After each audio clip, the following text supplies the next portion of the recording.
So Kichcha Sudeep ಅವರ ಕಿಚ್ಚ 47 ಮುಂದಿನ cinema announce ಆಗಿದೆ. ಸೊ ಇದು ಮ್ಯಾಕ್ಸ್ 2ನ. ಇಲ್ಲಿ ಹೀರೋಯಿನ್ ಯಾರು, ಯಾವಾಗ ರಿಲೀಸ್ ಆಗುತ್ತೆ, ಯಾವ ರೀತಿಯ ಸಿನಿಮಾ ಇದು, ಹೀಗೆ ಇದರ ಕಂಪ್ಲೀಟ್ ಡೀಟೇಲ್ಸ್ ಬಗ್ಗೆ ಈ ವಿಡಿಯೋದಲ್ಲಿ ಮಾತಾಡ್ಕೊಂಡು ಬರೋಣ ಬನ್ನಿ. ಕಿಚ್ಚ 47 ಕಿಚ್ಚ ಸುದೀಪ್ ಅವರ 47ನೇ ಸಿನಿಮಾ ಇವತ್ತು ಅಫಿಷಿಯಲಿ ಅನೌನ್ಸ್ ಆಗಿದೆ. ಸುದೀಪ್ ಅವರು ಅನೂಪ್ ಭಂಡಾರಿ ಅವರ ಜೊತೆ ಬಿಲ್ಲರಂಗ ಭಾಷೆ ಸಿನಿಮಾವನ್ನು ಮಾಡ್ತಾ ಇದ್ದಾರೆ. ಅದರ ಶೂಟಿಂಗ್ ಕೂಡ ಸ್ಟಾರ್ಟ್ ಆಗಿದೆ. ಮೊದಲ ಸ್ಕೆಡ್ಯೂಲ್ ಮುಗ್ದಿದೆ ಕೂಡ, ಬಟ್ ಎಲ್ರಿಗೂ ಗೊತ್ತಿರೋ ಹಾಗೆ ಅದಕ್ಕೆ ಸಮಯ ಹಿಡಿಯುತ್ತೆ. ಅದರಲ್ಲಿ ಒಂದು ಹೊಸ ಪ್ರಪಂಚವನ್ನೇ ಸೃಷ್ಟಿ ಮಾಡಬೇಕು. ಅದಕ್ಕೆ ಪ್ರಾಪರ್ಟೀಸ್ ಆಗಲಿ, ಪ್ರಿಪರೇಷನ್ಸ್ ಆಗಲಿ, ಬ್ರೇಕ್ಸ್ ತುಂಬ ಆಗತ್ತೆ, ಅದಂತೂ ಹೌದು. ಸೊ ಅದೇ ಗ್ಯಾಪಲ್ಲಿ ಸುದೀಪ್ ಅವರು ಇನ್ನೊಂದು ಸಿನಿಮಾವನ್ನು ಮಾಡ್ತಾ ಇದ್ದಾರೆ, ಪ್ಲ್ಯಾನ್ ಮಾಡಿದ್ದಾರೆ. ಆ್ಯಂಡ್ ಅದೇ ಕಿಚ್ಚ 47. ಸೊ ಈ ಸಿನಿಮಾ ಈಗ ಬಿಲ್ಲರಂಗ ಭಾಷೆಕ್ಕಿಂತ ಮುಂಚೆ ರಿಲೀಸ್ ಆಗುತ್ತೆ. ಅದರ ಅನೌನ್ಸ್ಮೆಂಟ್ ಇವತ್ತಿತ್ತು ಆ್ಯಂಡ್ ಪ್ರೆಸ್ ಮೀಟ್ ಕೂಡ ಇವತ್ತು ನಡೀತು. ಫಸ್ಟ್ ಆಫ್ ಆಲ್ ಈ ಹೋಲ್ ಪ್ರೆಸ್ ಮೀಟ್ನ ನೋಡಿದಾಗ ನನಗೆ ಪರ್ಸ್ನಲಿ ಖುಷಿ ಆಯಿತು. ಬಿಕಾಸ್ ಅಲ್ಲಿ ಸುದೀಪ್ ಅವರು ಕೊಟ್ಟಂಥ ಆನ್ಸರ್ಸ್, ಅವರ ಅಪ್ರೋಚ್ ಏನು, ಯಾಕೆ ಈ ಥರದ ಸಿನಿಮಾ ಅನ್ನೋದಕ್ಕೆ, ಅದು ಕೂಡ ಈ ಮಧ್ಯದಲ್ಲಿ ಇಷ್ಟು ಬ್ಯುಸಿ ಆಗಿರುವಾಗ ಯಾಕೆ ಇದು ಅನ್ನೋದನ್ನು ಕೇಳಿದಾಗ ಖುಷಿ ಆಯಿತು. ಆ್ಯಂಡ್ ಇದೇ ಆನ್ಸರ್ಗಳನ್ನು, ಇದೇ ರೀತಿಯ ಅಪ್ರೋಚ್ ಇರಬೇಕು ಸ್ಟಾರ್ ಹೀರೋಗಳದ್ದು ಅಂತ ನಾನು ಸೆಪ್ರೇಟಾಗಿ ವಿಡಿಯೋ ಮಾಡಿದ್ದೆ. ಕೆಳಗಡೆ ಲಿಂಕ್ ಇರುತ್ತೆ, ನೋಡಿಲ್ಲ ಅಂದರೆ ನೋಡಿ. ಆ್ಯಂಡ್ ಆಲ್ಮೋಸ್ಟ್ ಅಲ್ಲಿದ್ದಂಥ ಪ್ರತಿ ಪಾಯಿಂಟ್ ಕೂಡ ಅಡ್ರೆಸ್ ಆಯಿತು ಈ ಪ್ರೆಸ್ ಮೀಟ್ನಲ್ಲಿ. ಸೊ ಆಬ್ವಿಯಸ್ಲಿ ನನಗೆ ಖುಷಿ ಆಯಿತು. ಸೊ ಅಲ್ಲಿ ಹೇಳಿದ ಪ್ರಕಾರ ಸ್ಟಾರ್ ಹೀರೋಗಳಿಗೆ ಈಗ ಓಡ್ತಾ ಇರುವಂಥ ಲೋಕದಲ್ಲಿ ಎಲ್ಲರಿಂದಲೂ ಪ್ರೆಷರ್ ಇರುತ್ತೆ, ಬೇರೆ ಥರದ ಸಿನಿಮಾ ಮಾಡಿ, ದೊಡ್ಡ ಸಿನಿಮಾ ಮಾಡಿ ಅಂತ. ಈವನ್ ಪಕ್ಕದಲ್ಲೇ ಇರೋರು ಕೂಡ ಅದನ್ನೇ ಹೇಳ್ತಾ ಇರ್ತಾರೆ. ಸೊ ಹಾಗಾಗಿ ಅವ್ರಿಗೆ ಇಷ್ಟ ಇದ್ದರೂ ಇಲ್ಲದೇ ಇದ್ದರೂ ಆ ರೀತಿಯ ಸಿನಿಮಾಗಳನ್ನು, big budget pan India event ಸಿನಿಮಾಗಳನ್ನು ಅವರು ಮಾಡಲೇಬೇಕಾಗತ್ತೆ. That's fair. ಬಟ್ ಅದರ ಮಧ್ಯದಲ್ಲಿ ಒಂದು ರೀಜ್ನಲ್ ಸಿನಿಮಾ, ಒಂದು ಮಾಸ್ ಸಿನಿಮಾ, ಬರೀ ಫ್ಯಾನ್ಸ್ಗೆ ಅಂತ ಅಥವಾ ಬರೀ ನಮ್ಮ ಮಾರ್ಕೆಟ್ಗೆ ಅಂತ ಸಿನಿಮಾ ಮಾಡಬೇಕು ಅಂತ ಹೇಳಿದ್ದೆ. ಅಂದರೆ ಒಂದು big event cinema and then ನಂತರ ಇನ್ನೊಂದು ಮಾಸ್ ಸಿನಿಮಾ. ಆ್ಯಂಡ್ ಆ ಸಿನಿಮಾವನ್ನು ಹೊರಗಡೆ ರಿಲೀಸ್ ಮಾಡಲಿಲ್ಲ ಅಂದರೂ ಪರವಾಗಿಲ್ಲ, ನಡೆಯುತ್ತೆ. ಅದರ ಗುರಿನೇ ಇಲ್ಲಿನ ಥಿಯೇಟರ್ಗಳನ್ನು, ಇಲ್ಲಿನ ಕೋರ್ ಆಡಿಯನ್ಸ್ನ ಖುಷಿ ಪಡಿಸೋದು, ಈ ಮಾರ್ಕೆಟ್ನ ಹಾಗೆ ಎಂಗೇಜಿಂಗ್ ಆಗಿ ಇಟ್ಕೊಳ್ಳೋದು. ಬಿಕಾಸ್ ಅವು ಬೇಗ ಮುಗಿತವೆ, ರಿಸ್ಕ್ ಕಮ್ಮಿ ಇರುತ್ತೆ. ಹಾಗೆಯೇ ನಮ್ಮ ಸ್ಟಾರ್ ತುಂಬ ದಿನ ನಮಗೆ ಕಾಣಿಸ್ಕೊಳ್ಳಿಲ್ಲ ಅಂತ ಪ್ರೇಕ್ಷಕರನ್ನ ಬೇಜಾರು ಕೂಡ ಪಡಿಸಲ್ಲ. ಇಂಡಸ್ಟ್ರಿಯ ಸೈಕಲ್ ಏನಿರುತ್ತೆ ಅದಕ್ಕೆ ಹೆಲ್ಪ್ ಮಾಡತ್ವೆ ಕೂಡ. ಬಟ್ ಏನಾಗ್ತಾ ಇದೆ ಅಂದರೆ ಎಲ್ಲರೂ ಈಗ ಕಣ್ಮುಚ್ಕೊಂಡು ರೇಸ್ಗೆ ಬಿದ್ದಿದ್ದಾರೆ. ಎಲ್ಲರ ಟಾರ್ಗೆಟ್ ಈಗ ಪ್ಯಾನ್ ಇಂಡಿಯಾ ಮಾರ್ಕೆಟ್ ಆ್ಯಂಡ್ ಆ 1000 ಕೋಟಿಯ ಮಾರ್ಕ್. ಅದನ್ನು ಬೆನ್ನತ್ತಿ ಹೋಗೋದ್ರಲ್ಲಿ ತಪ್ಪಿಲ್ಲ, ಬಟ್ ಅದಕ್ಕಾಗಿಯೇ 3 ವರ್ಷ ಸಮಯ ತಗೊಳ್ಳೋದು ಸರಿಯಲ್ಲ ಅಂತ. ಸೊ ಅಂಥ ಪ್ರಯತ್ನಗಳ ನಡುವೆ ಈ ರೀತಿಯ ಕಂಫರ್ಟಬಲ್ ಮಾಸ್ ಫಿಲ್ಮ್ನ ಕೊಡಿ, ಅವು ಯಾಕೆ ಬೇಕು ಅನ್ನೋದನ್ನು ಆ ವಿಡಿಯೋದಲ್ಲಿ ಹೇಳಿದ್ದೆ ಕೂಡ. ಆ್ಯಂಡ್ ಸುದೀಪ್ ಅವರ ಥಾಟ್ ಪ್ರೊಸೆಸ್ ಕೂಡ ಹಾಗೆ ಇರೋದನ್ನು ನೋಡಿ ಆ್ಯಂಡ್ ಅದನ್ನು ಕಾರ್ಯರೂಪಕ್ಕೆ ತರ್ತಾ ಇರೋದನ್ನು ನೋಡಿ ತುಂಬಾ ಖುಷಿ ಆಯಿತು. ಸೊ ಈಗ ಮೂವಿ ಕಡೆಗೆ ಬರೋದಾದರೆ, ಕಿಚ್ಚ ಸುದೀಪ್ ಅವರು ಮ್ಯಾಕ್ಸ್ ಚಿತ್ರವನ್ನು ನಿರ್ದೇಶಿಸಿದಂಥ ವಿಜಯ್ ಕಾರ್ತಿಕೇಯ ಅವರ ಜೊತೆ ಮತ್ತೆ ಸೇರ್ಕೊಂಡಿದ್ದಾರೆ. ಈ ಕಿಚ್ಚ 47 ಸಿನಿಮಾವನ್ನು ಡೈರೆಕ್ಟ್ ಮಾಡ್ತಾ ಇರೋದು ಅವರೇನೆ. ಇದನ್ನು ಪ್ರೊಡ್ಯೂಸ್ ಮಾಡ್ತಾ ಇರೋದು ಸತ್ಯಜ್ಯೋತಿ ಫಿಲ್ಮ್ಸ್ ಅವರು, ತಮಿಳಿನ ಪ್ರೊಡಕ್ಷನ್ ಹೌಸ್. ಅವರು ಕಿಚ್ಚ ಸುದೀಪ್ ಅವರ ಜೊತೆ ಒಂದು ಚಿತ್ರವನ್ನು ಅನೌನ್ಸ್ ಮಾಡಿದ್ರು. ಬಟ್ ಆವಾಗ ಅದನ್ನು ಡೈರೆಕ್ಟ್ ಮಾಡ್ತಾ ಇದ್ದವರು ತಮಿಳಿನ ಡೈರೆಕ್ಟರ್ ಚೇರನ್ ಅವರು. ಸುದೀಪ್ ಅವರು ಮಯಾಟೋಗ್ರಾಫ್ ಸಿನಿಮಾವನ್ನು ಮಾಡಿದ್ರಲ್ವ, ಅದನ್ನು ತಮಿಳಿನಲ್ಲಿ ಒರಿಜಿನಲ್ ಆಗಿ ಬರೆದು ಡೈರೆಕ್ಟ್ ಮಾಡಿದ್ದು ಇವರೇನೆ. ಸೊ ಅವರ ಜೊತೆ ಕೊಲಾಬ್ರೇಟ್ ಆಗ್ತಾ ಇದ್ದದ್ದು ಮೊದಲಿಗೆ, ಬಟ್ ಈಗ ಅದು ಕ್ಯಾನ್ಸಲ್ ಆಗಿದೆ. ಅದಕ್ಕೆ ರೀಸನ್ ಏನು ಕೊಟ್ಟರು ಅಂದರೆ, ಈ ಟೈಮ್ಗೆ, ಈಗಿರೋ ಆಡಿಯನ್ಸ್ನ ರಿಕ್ವೈರ್ಮೆಂಟ್ಗೆ ಆ ಥರದ ಸಿನಿಮಾ ಬೇಡ ಅಂತ ಅನಿಸ್ತು. ಹಾಗಾಗಿ ಅದನ್ನೇ ಅವರಿಗೆ ಹೇಳಿ ನಾವು ಮೂವ್ ಆನ್ ಆದ್ವಿ ಅಂತ ಅವ್ರು ಹೇಳಿದರು. ಇನ್ನು ಈ ಪ್ರೆಸ್ ಮೀಟ್ನಲ್ಲಿ ಈ ಸಿನಿಮಾದ ಬಗ್ಗೆ ಹಾಗೆ BRB ಬಗ್ಗೆ ಒಂದಷ್ಟು ಇಂಟ್ರೆಸ್ಟಿಂಗ್ ಡೀಟೇಲ್ಸ್ನ ಕೊಟ್ಟಿದ್ದಾರೆ. ಅವುಗಳನ್ನೆಲ್ಲ ಪಾಯಿಂಟ್ ವೈಸ್ ಮಾತಾಡ್ಕೊಳ್ತಾ ಹೋಗೋಣ ಬನ್ನಿ. Number 1, Max 2. ಸೊ ಮ್ಯಾಕ್ಸ್ ಸಿನಿಮಾದ ಡೈರೆಕ್ಟರ್ ಜೊತೆಗೇನೆ ಕೊಲಾಬ್ರೇಟ್ ಆಗ್ತಾ ಇರುವಾಗ ಇದು ಆಬ್ವಿಯಸ್ಲಿ ಮ್ಯಾಕ್ಸ್ 2 ಆಗಿರ್ಬೋದು ಅನ್ನೋ ಪ್ರಶ್ನೆ ಇತ್ತು. ಆ್ಯಂಡ್ ಅದನ್ನು ಮಾಡ್ತಾ ಇದ್ದಾರೆ ಅನ್ನೋ ಸುದ್ದಿ ಕೂಡ ಓಡಾಡ್ತಾ ಇತ್ತು. ಬಟ್ ಈ ಸಿನಿಮಾ ಮ್ಯಾಕ್ಸ್ 2 ಅಲ್ಲ. ಮ್ಯಾಕ್ಸ್ 2 ಮಾಡಬೇಕು ಅಂತ ಪ್ಲ್ಯಾನ್ ಮಾಡಿದ್ದು ಉಂಟು, ಹಾಗೆ ಕಥೆನ ಡಿಸ್ಕಸ್ ಮಾಡಿದ್ದು ಹೌದು.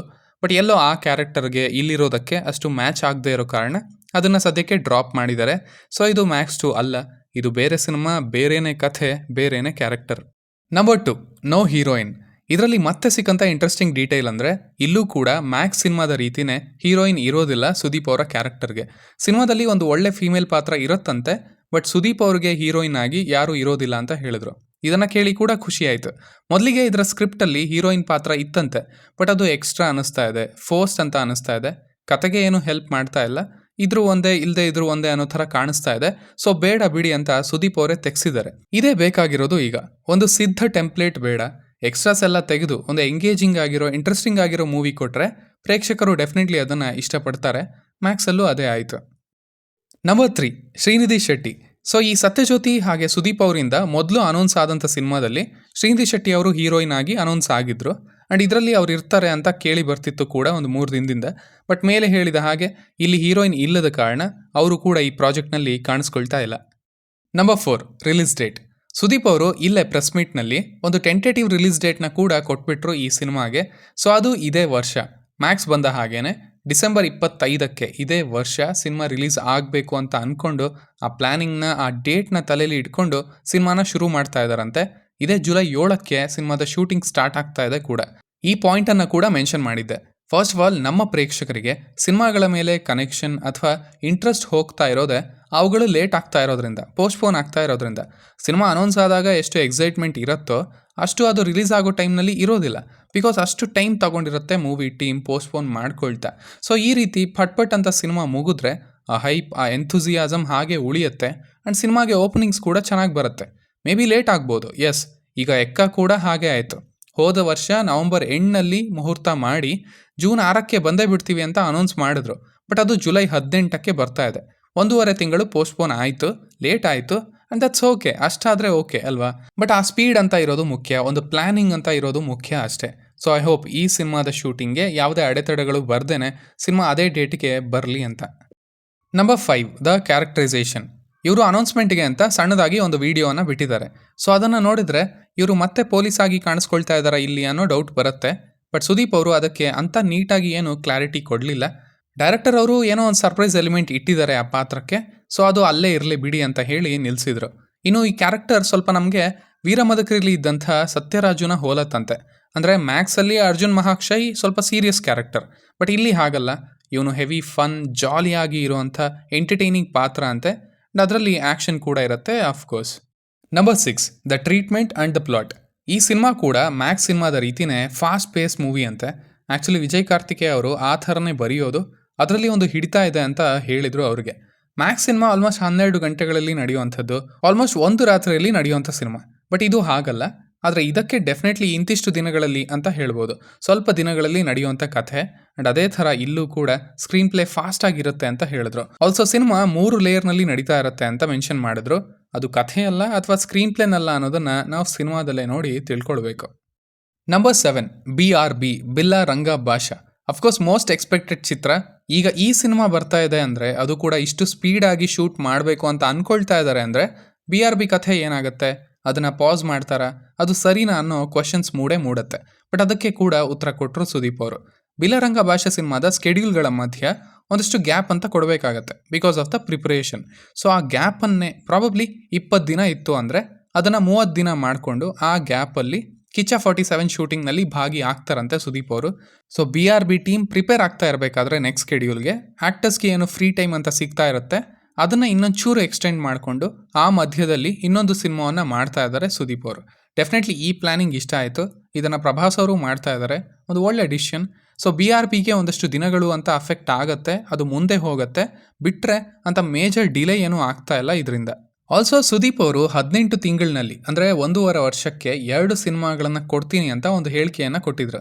ಸೊ ಅದರ ಲೆಕ್ಕದಲ್ಲಿ ಈಗ ಮ್ಯಾಕ್ಸ್ ಆದ 1 ವರ್ಷಕ್ಕೆ ಕಿಚ್ಚ 47 ಬರ್ತಾ ಇದೆ. ಆ್ಯಂಡ್ ನೆಕ್ಸ್ಟ್ ಇಯರ್ BRB ಬರಲಿ ಅಂತಲೂ ನಾನು ಕೇಳ್ಕೊಳ್ತೀನಿ. ಆ್ಯಂಡ್ ಈ ಗ್ಯಾಪಲ್ಲಿ ಇವರು ಬಿಗ್ ಬಾಸ್ನ ಕೂಡ ಒಪ್ಕೊಂಡಿದ್ದಾರೆ. ಅದು ಅಂತ ಒಳ್ಳೆ ಡಿಸಿಷನ್ ಅಲ್ಲ ಅಂತ ಅನ್ನಿಸ್ತು ನನಗೆ. ಅದಕ್ಕೆ ಒಳ್ಳೆ ಪಾಯಿಂಟ್ಸ್ ಕೂಡ ಇದ್ವು, ವಿಡಿಯೋ ಮಾಡಬೇಕು ಅಂತಲೂ ಅಂದ್ಕೊಂಡೆ, ಮತ್ತೆ ಯಾಕೋ ಸುಮ್ಮನೆ ಅದೇ. ಬಿಗ್ ಬಾಸ್ನಿಂದ ಸುದೀಪ್ ಅವರ ಸ್ಟಾರ್ಡಮ್ಗೆ ಏನು ಲಾಸ್ ಆಗ್ತಾ ಇದೆ, ಏನು ಎಫೆಕ್ಟ್ ಆಗ್ತಾ ಇದೆ ಅನ್ನೋದ್ರ ಬಗ್ಗೆ ಇಫ್ ಇಟ್ ಆಲ್ ವಿಡಿಯೋ ಬೇಕು ಅಂದರೆ ನಿಮಗೆ ಸ್ವಲ್ಪ ಸ್ಟ್ರಾಂಗ್ ಆಗಿ ಕೆಳಗಡೆ ತಿಳಿಸಿ. ಸೊ ಇಷ್ಟು ಅದರಲ್ಲಿ ಇದ್ದಂಥ ಡೀಟೇಲ್ಸ್. ಈ ಸಿನಿಮಾದಲ್ಲೂ ಕೂಡ ಮ್ಯಾಕ್ಸ್ ಚಿತ್ರ ಟೀಮೇನೆ ಕಂಟಿನ್ಯೂ ಆಗ್ತಾ ಇದೆ. ಅಜ್ನೀಶ್ ಅವರ ಮ್ಯೂಸಿಕ್ ಇರುತ್ತೆ ಚಿತ್ರಕ್ಕೆ. ಒಂದು ಅನೌನ್ಸ್ಮೆಂಟ್ ವಿಡಿಯೋನ ಕೂಡ ಬಿಟ್ಟಿದ್ದಾರೆ ಸಿಂಪಲ್ ಆಗಿ. ಸೊ ಇದೇ ಬೇಕಾಗಿರೋದು ಸ್ಟಾರ್ಗಳಿಂದ, ಸ್ಪೆಷಲಿ ಧ್ರುವ ಸರ್ಜಾ ಅವರಿಂದ ಈ ಥರದ ಸಿನಿಮಾಗಳನ್ನು ಮಾಡಿ ಬೇರೆ ಮಾರ್ಕೆಟ್ಗೆ ಏಮ್ ಮಾಡಿ, ಬಟ್ ಈ ಮಾರ್ಕೆಟ್ನ ನಿಮ್ಮ ಕೋರ್ ಆಡಿಯನ್ಸ್ ಕಡೆಗೂ ಕೂಡ ನೋಡಿ ಅವ್ರಿಗೆ ಅಂತ ಸಿನಿಮಾ ಮಾಡಿ ಅಂತ. ಬಟ್ ಅವರು ಇನ್ಯಾವುದೋ ಮೂಡಲ್ಲಿ ಇದ್ದಾರೆ ಸದ್ಯಕ್ಕೆ, ತಮ್ಮ ಒಳ್ಳೆ ಸಮಯವನ್ನು ಹಾಳು ಮಾಡ್ಕೊಳ್ತಾ ಇದ್ದಾರೆ ಕೂಡ. As said I am very happy. ಇದರಿಂದ ಹೆವಿ ಎಕ್ಸ್ಪೆಕ್ಟೇಷನ್ಸ್ ಏನೂ ಇಲ್ಲ, ನಂಬರ್ಸ್ ಬಗ್ಗೆನೂ ತಲೆ ಕೆಡಿಸ್ಕೊಳ್ಳೋದಿಲ್ಲ. ಜಸ್ಟ್ ಒಂದು ಎಂಗೇಜಿಂಗ್ ಸಿನಿಮಾ ಸಿಕ್ಕರೆ ಸಾಕು, ಬೇಕಾದಷ್ಟಾಯಿತು, ಅಷ್ಟೇ ಕೊಡಬೇಕಾಗಿರೋದು. ಸಿಂಗಲ್ ಸ್ಕ್ರೀನ್ಸ್ ಎಷ್ಟೋ ಜೀವಂತ ಆಗ್ತವೆ ಸ್ಟಾರ್ಗಳು ಈ ಥರ ಡಿಸಿಷನ್ಗಳನ್ನು ತಗೊಂಡ್ರೆ. ಸೊ 2025ರಲ್ಲಿ ರಿಲೀಸ್ ಆಗ್ತಾ ಇರೋಂಥ ಸಿನಿಮಾಗಳ ಲಿಸ್ಟ್ಗೆ ಈಗ ಇದು ಕೂಡ ಸೇರಿಕೊಳ್ತು. ಐ ಹೋಪ್ ಅದು ಹಾಗೆ ಇರುತ್ತೆ ಅಂತ. ಪೋಸ್ಟ್ಪೋನ್ ಆದರೂ ಪರವಾಗಿಲ್ಲ, ಜನವರಿ ಫೆಬ್ರವರಿಲಿ ಬಂದರೂ ಓಕೆನೇ. ಬಟ್ ಮ್ಯಾಕ್ಸ್ ಥರ 1 ವರ್ಷ ಮುಂದೆ ಹೋದರೆ ಕಷ್ಟ ಅಷ್ಟೇ. ಈ ಸೆಪ್ಟೆಂಬರ್ ಎಂಡ್ನಿಂದ ಬಿಗ್ ಬಾಸ್ ಅಂತೆ. ಸೊ ಈಗ ಸುದೀಪ್ ಅವರ ಕೈಯಲ್ಲಿ 3 ಪ್ರಾಜೆಕ್ಟ್ಗಳಿದ್ದಾವೆ, ಅದನ್ನು ಹ್ಯಾಂಡಲ್ ಮಾಡಬೇಕು. ಆ್ಯಂಡ್ ಎಸ್ ಮಾಡ್ತೀನಿ ಅಂತ ಫಿಕ್ಸ್ ಆಗಿದ್ದಾರೆ ಕೂಡ ಅವರು. ಸೊ ಐ ಹೋಪ್ ಅವರಿಗೆ ಈ ಎಲ್ಲದರಲ್ಲೂ ಸಕ್ಸಸ್ ಸಿಗಲಿ ಅಂತ. ಇನ್ನು ನಿಮ್ಮ ಥಾಟ್ಸ್ ಏನು, ನಿಮಗೆ ಹೇಗೆ ಅನಿಸ್ತು ಆ್ಯಂಡ್ ಬಿಗ್ ಬಾಸ್ನ ಮತ್ತೆ ಒಪ್ಕೊಂಡಿದ್ರ ಬಗ್ಗೆ ನಿಮ್ಮ ಒಪಿನಿಯನ್ ಏನು ಅನ್ನೋದನ್ನು ಖಂಡಿತ ಕೆಳಗಡೆ ತಿಳಿಸಿ. ಆ್ಯಸ್ ಯೂಶುವಲ್ ಮತ್ತೆ ಸಿಗೋಣ.